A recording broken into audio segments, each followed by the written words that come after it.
for me.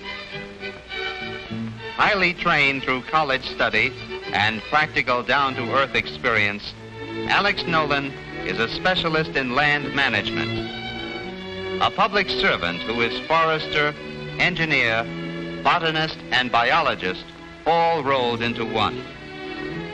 Our story takes place on the Tumbling River National Forest, although it could be almost any national forest in the east, north, south, or west. The time is today, or any day in the life of one of Uncle Sam's forest rangers. I can't remember for sure just what it was that made me decide to become a forester. I guess it was a lot of things. At first, maybe, a long time ago, it was just love of the outdoors, the sound of the wind in the trees, the smell of the pines, damp with morning dew, the wild things in the forest, the clear running water in the forest streams, the wildflowers in the early summer, the color of the hardwoods in autumn, the first fall of snow in the winter. It was all that and more. I came to know that beauty was but one resource of the forest. I learned that there are other important resources, and they need men to look after them, to manage and protect them. Men who don't mind roughing it and who are willing to accept the challenge of strenuous work. I don't remember just when it was, but suddenly I knew that I wanted to be a forester more than anything in the world. Well, I finally made it. And now I'm a forest ranger. On one of the districts where a horse is still needed to get around in some of the rough, roadless sections. Actually, like most rangers, I spend the largest part of my time on foot or in a pickup truck. But today I had to use my horse to get into one of those remote sections. And now I'm heading home through one of the prettiest parts of the district.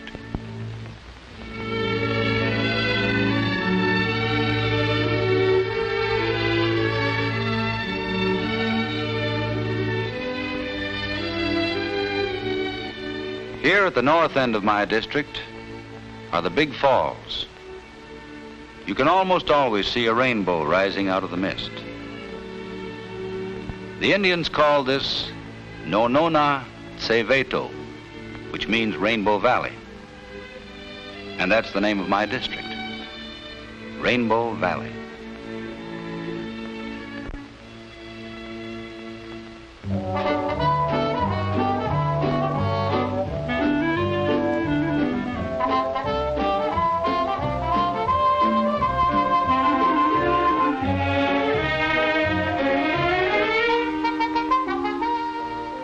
The ranger station is my central base of operations and my home.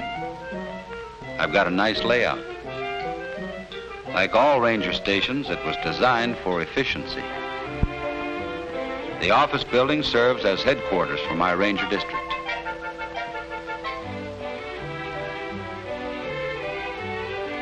There's a garage and warehouse to handle the trucks and our supplies and equipment.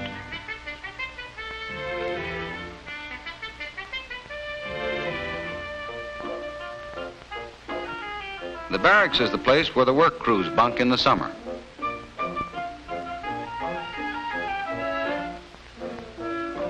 There's living quarters for the assistant ranger and his family.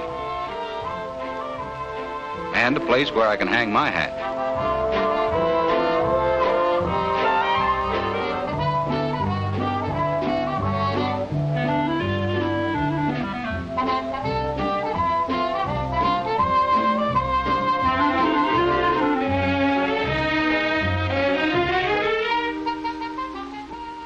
I sure am lucky in a lot of ways. Lucky to have a family that loves this sort of life as much as I do. Dave gets a big kick out of helping take care of the horse. He's developing into a real buckaroo.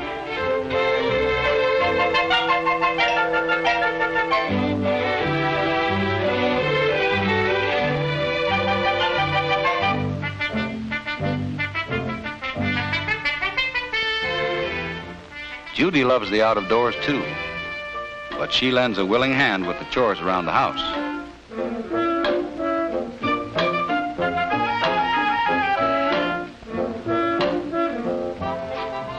And I'm lucky to have a wife like Kay. She's a real partner in all of my work.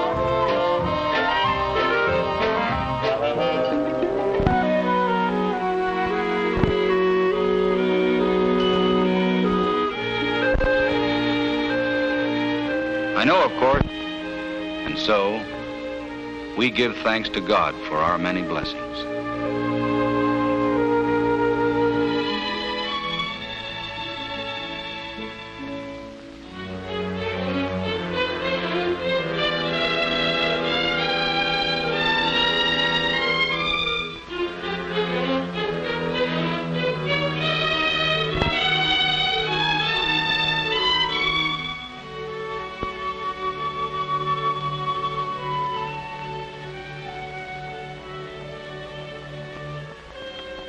Bruce Martin, a darn good man.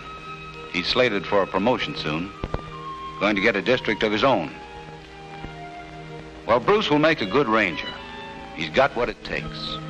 The willingness to work hard for long, long hours, the ability to handle tough situations, and not let criticism, good or bad, get him down. The enthusiasm and unselfishness that go with public service.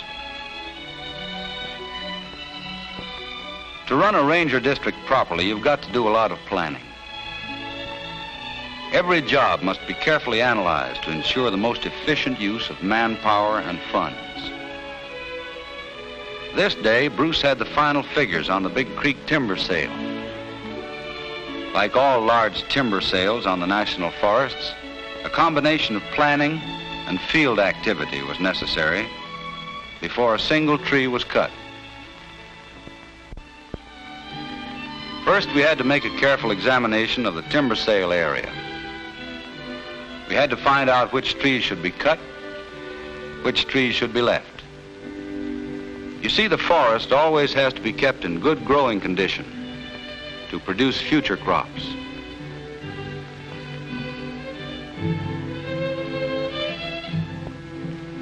Then the boundaries for the sale were posted.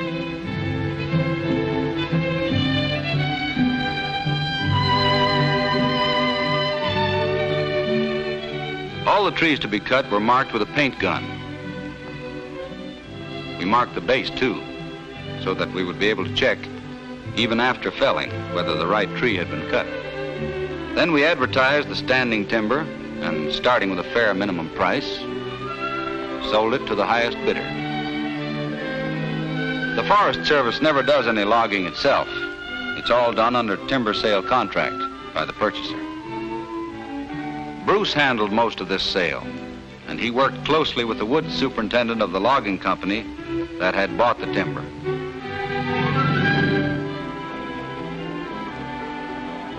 Bruce saw to it that the logging roads were located in the proper places and built so that the land wouldn't erode and wash away.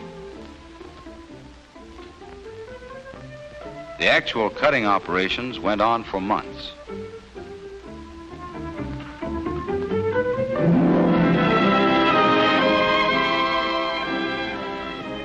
Through it all, we continually made sure that the logging was carried on without unnecessary damage to the remaining trees.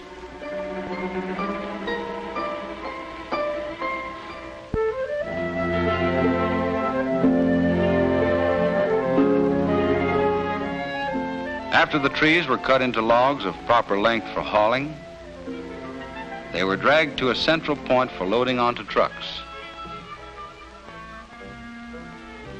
Every log was scaled, that is, measured for the amount of sound wood it contained, eliminating any rotten or defective portions.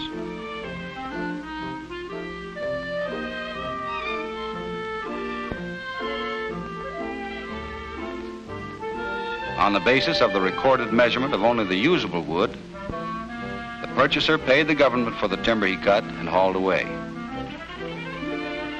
When we make a timber sale like this one on Big Creek, it's part of our overall program of timber management. It's our job to see that the trees are harvested when they're ready for harvest. And for the forest as a whole, we have to keep the amount of timber that's cut in balance with the timber growth, so there'll always be crops of timber. We call this balancing of growth and harvest sustained yield.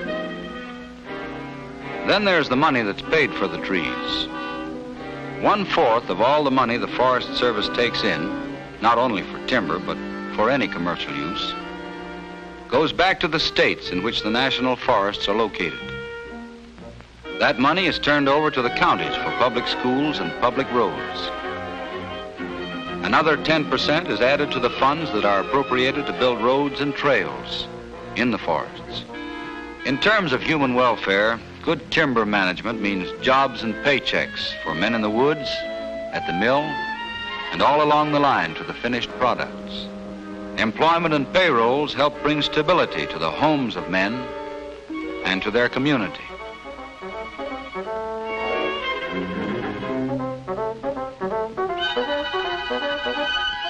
It means a lot to see the logs moving to the mill with the forest left in good condition to supply future crops of trees.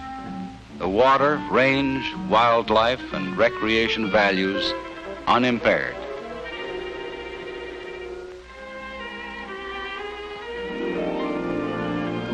A forest ranger's got to keep in mind all of the forest values, all of the time, because each resource ties in somehow with all the others.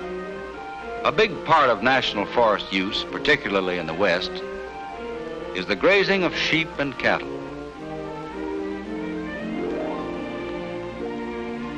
The ranchers pay a fee for the livestock they graze on the public forest land. So the animals are counted as they are put on the range because the number of livestock and the length of time they may graze are carefully controlled.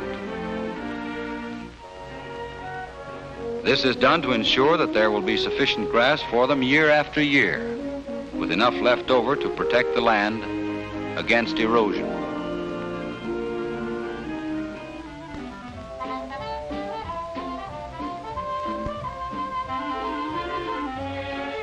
I make it a point to ride these rangelands with the permittee, that is, the man who owns the livestock. Working together, we can keep the land in good condition, not overgrazed, and at the same time, not undergrazed, so that both the land and the stockman get a fair deal.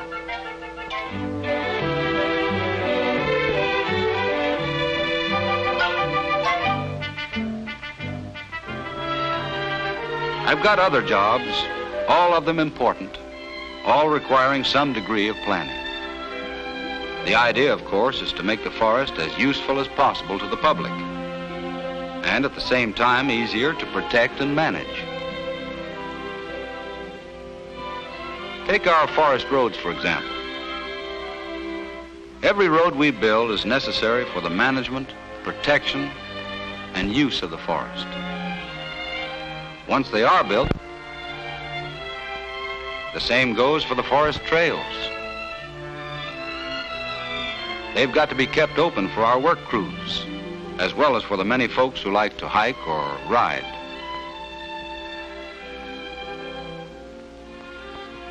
As in any big business, a vital part of our operation is the communication system. We have special radio channels and miles of telephone lines. Constant maintenance is required because in an emergency, such as fire or when someone is injured or lost in the forest, you've got to get the word out quickly. One of our major responsibilities, of course, is to build up and maintain the forest growth.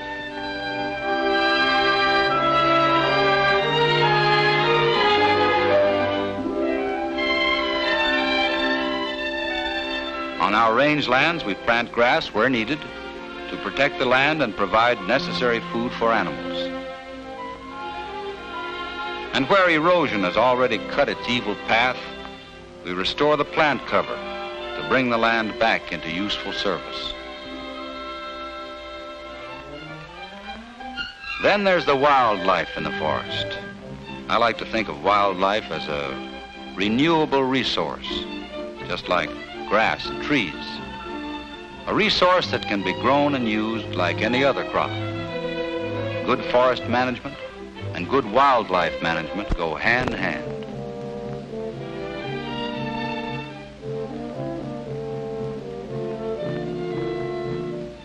I work closely with the state fish and game boys to provide better fishing and hunting under the state laws for the many people who love these outdoor sports. Hunting and fishing, of course, are only one part of the whole picture of forest recreation. Good camping and picnic areas and the improvements that go with them appeal to everyone and are in great demand. And here is one place the public can really cooperate by helping take care of the areas and by keeping them clean as they use them. This is one of the toughest jobs on my district, trying to accommodate the ever-increasing crowds and to keep the recreation areas in good shape.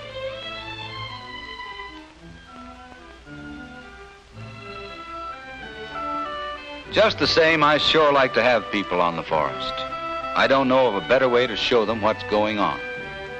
For example, folks are usually surprised to learn that insects and disease kill more trees in the forest every year than fire does. When people have an opportunity to learn things like this right out where they're happening, they become as anxious as I am to keep their forest green and growing. Take those little rascals, the bark beetles. They can work their way into the tree through the thickest bark, where they lay hundreds of eggs.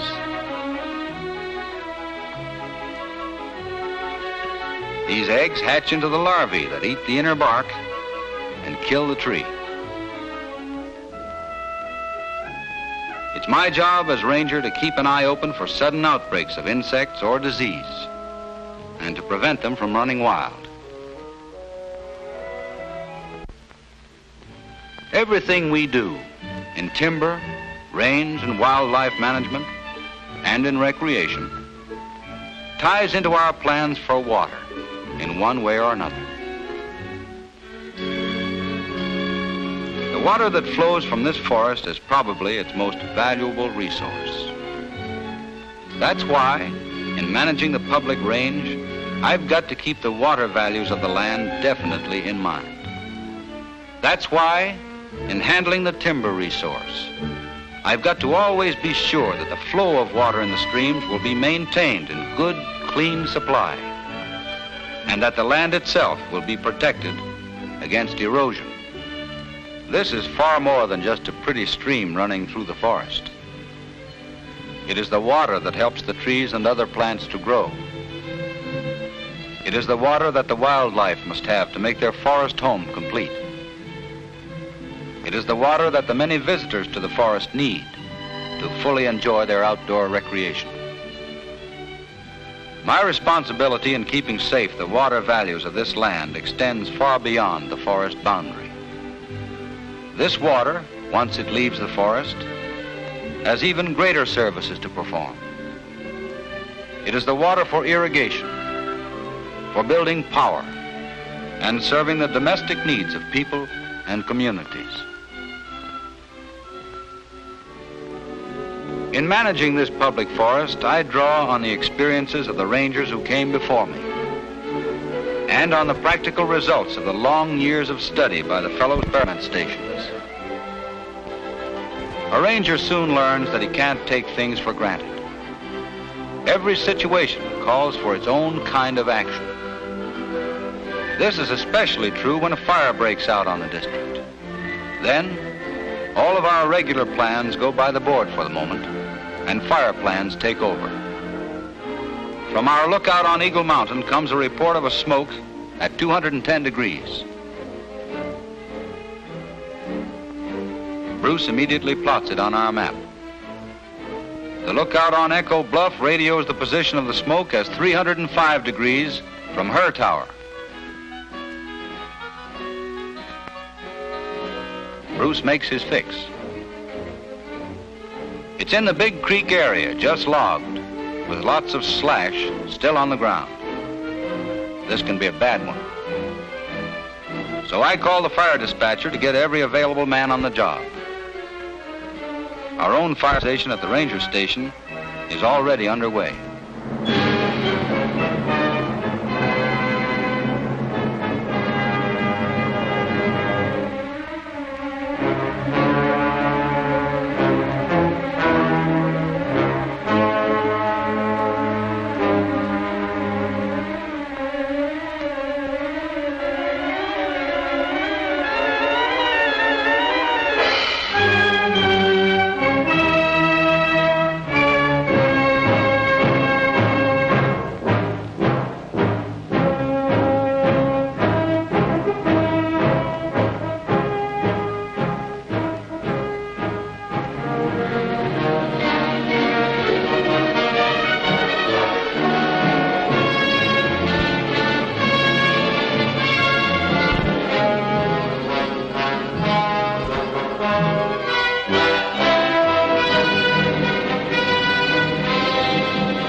Don't let anyone tell you there's romance or glamour in fighting a forest fire.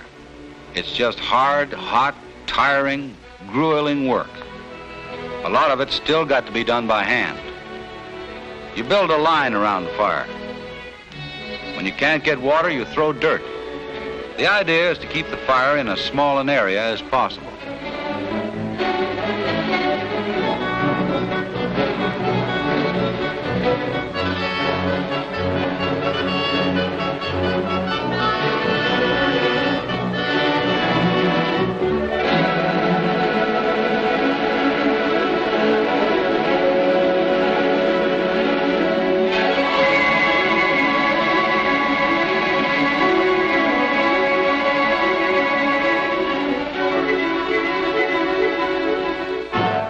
Whenever we can, we use machines to help build the line and stop the fire's advance.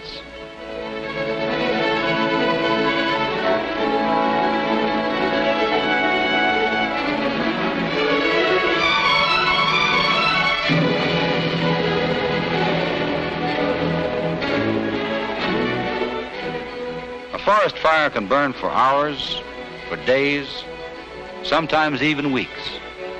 Eventually, you bring it under control.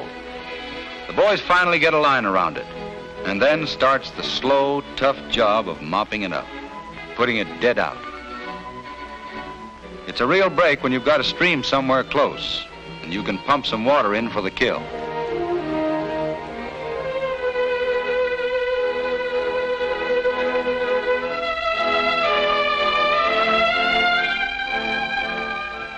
I always keep the dispatcher advised as to progress on the fire and tell him whenever I can what I'm doing and where I'm going. When the mopping up begins, I usually go around the fire line to check it and look things over.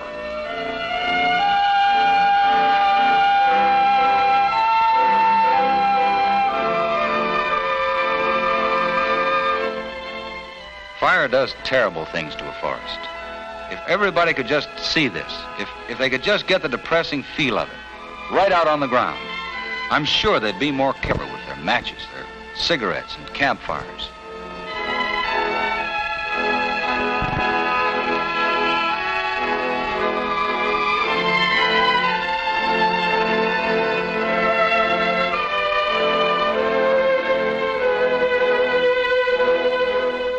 Yes, a wildfire does terrible things to a forest.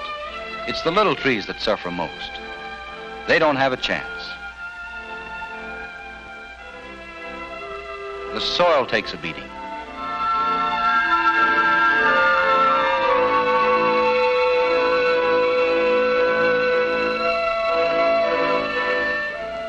Hot water and ashes make it mighty tough on the fish.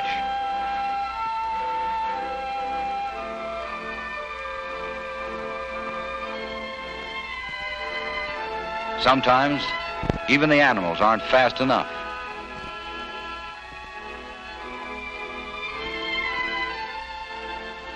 Well, a forest ranger has to learn to take the bitter with the sweet. Fire is a villain, sure.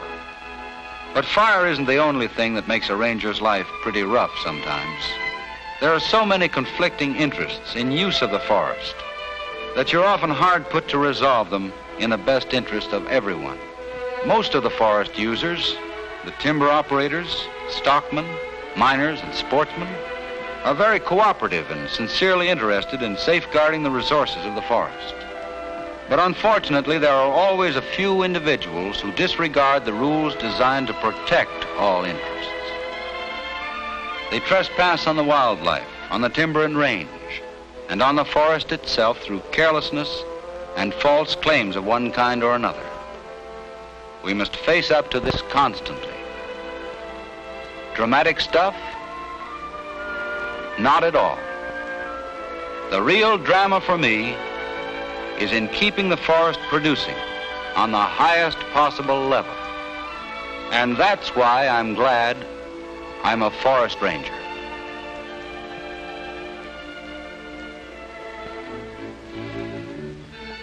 Yes, the Rainbow Valley Ranger District, just as all the others in the whole National Forest System, is managed and protected in the interest of every American. For timber, for grass, for wildlife, recreation, and for water. Not only for today, but for all the years to come. Because he is helping to guard this wonderful heritage of ours for our children today and their children tomorrow, Ranger Nolan is making a mighty important and necessary contribution to the security and strength of our nation. There's an old saying that you can find a pot of gold at the end of a rainbow. Well, Alex Nolan, Forest Ranger, has found his treasure here. It's his job of protecting and managing this forest so that it will always give so much to so many.